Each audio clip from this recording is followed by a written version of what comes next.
Ireland's great period of change. Perhaps you're familiar less with my artistic phases than with my more caricaturish incarnations. In the beginning was the earth. The planet we live on, and respect and dignity for all.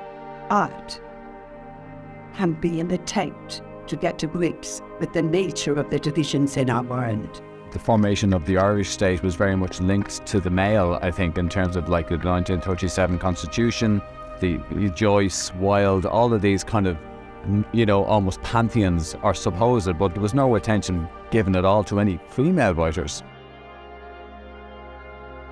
Smashing Time Centre for the Arts and Equality is committed to the fact that the arts are open to everybody to participate in and to enjoy. In Smashing Times, we do a range of arts events and activities that promote a human rights agenda. We partner with civil society organisations as well as individual artists and arts organisations. And the main focus of our work is to promote the use of creative practice and arts in general to create a better world, really, to have a world that is more equal, has a respect for human rights. Everybody should have the right to engage in creative practice, to enjoy it and to participate in creative practice if that's what they want to do. The Dublin Arts and Human Rights Festival developed because the centre wanted to raise the profile of the role that arts play in creating a better world. We really wanted to kind of find a way that arts and artists could have a platform to demonstrate their work as it related to promoting equality, human rights, climate justice, gender equality, anti-racism, and all the areas that prevent us from living in a world that is equal and that promotes human rights. This festival started because the organisation was looking at the kind of breadth of work we were doing, and we were working in the area of mental health, we were working in the area of peace building and reconciliation, of gender equality, and education on the use of creative practices to promote human rights.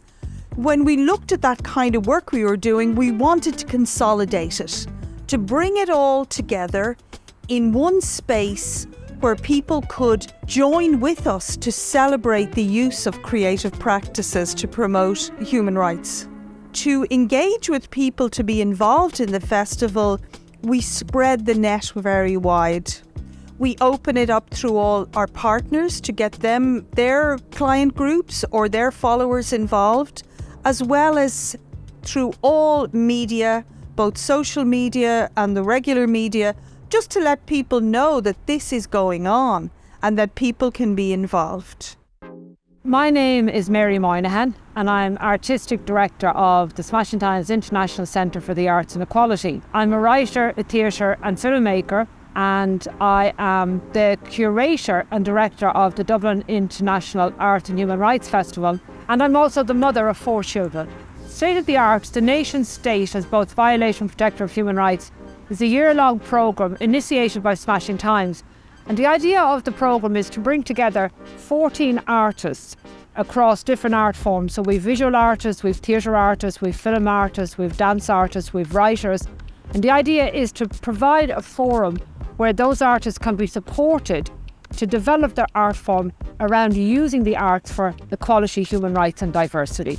We brought the 14 artists together. We've had a series of creative meetings with artists, and then the artists have all collaboratively worked on the development of a series of showcases. So we've developed a number of plays, we've developed short films, we've developed a film installation. So different events have been created by the artists and all presented for the Dublin Arts and Human Rights Festival. And I think what's really inspiring about it is hearing artists talk about who or what inspires them and sharing that, but then watching, for example, a visual artist work with a writer or a visual artist work with the filmmaker and bringing different art forms together to see what can be created.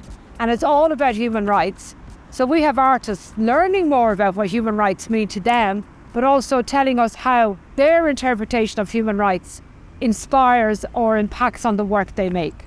So I find it very exciting, and so do the artists. Sometimes, I don't know if this is your experience, but certainly we have found, for example, the right to own your own home is a human right, and homelessness is a huge issue in Ireland.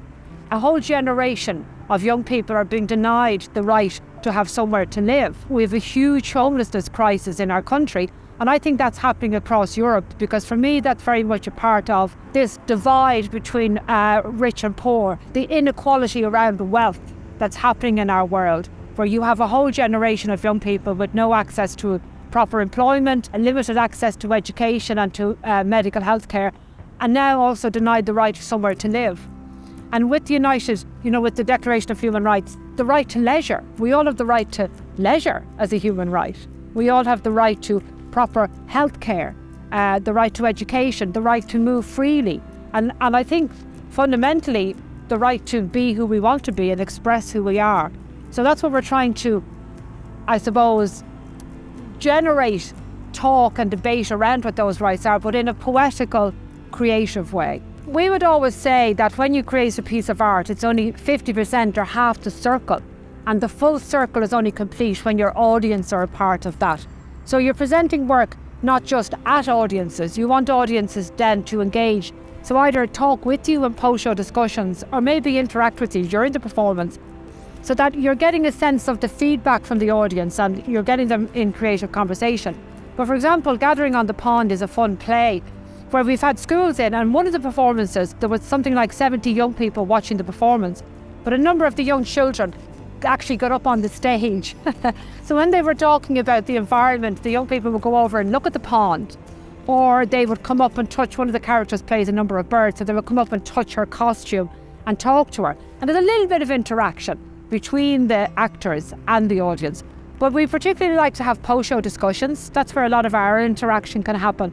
You give the audience the opportunity to talk to the artists and to comment on what they've seen and to ask questions around what they've seen and to talk about the processes and about what the work means to people. So that can be fun. It can be challenging sometimes and interesting, but also fun.